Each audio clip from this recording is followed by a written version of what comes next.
In this training, we're going to take a look at application permissions. So granting permissions to various users at the application level inside of SmartSuite. If that's of interest, stick around and let's get into it.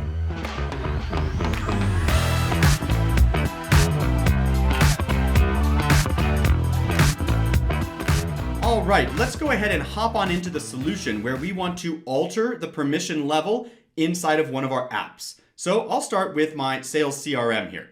I'll go ahead and click into here, and let's say for some reason I don't want to share access with everybody on my sales resources application. So I can select that application here and click that down arrow, and if I come on down to permissions, you'll see that I have some permission options here. I can lock down permissions for this particular app. So by default, the settings for this app will be to inherit the permissions from the solution, meaning that whatever permissions impact the solution are going to also impact the applications within the solution. But we can get more granular.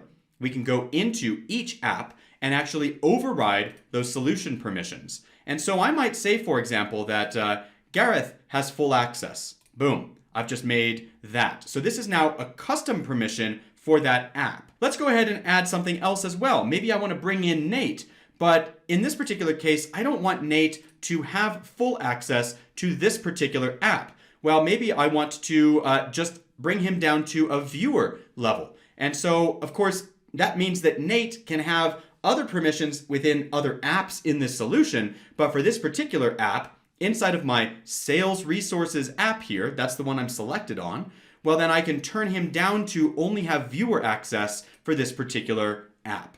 So once I've gone ahead and made those changes, I can then save it up. And again, just notice that these are only going to be done if you make this selection where you override the solution permissions. Now, if you make a mistake, you can of course change it, go back here and grant the access you want, or just remove that specific permission in general. I can just remove Nate from that and then save that up again.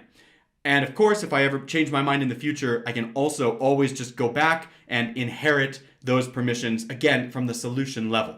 So I know we covered a lot here. Go back and rewatch if you missed any of it, but I'll see you in the next training. If you have any questions about what we covered in this training, please ask them below in the comments section of this video.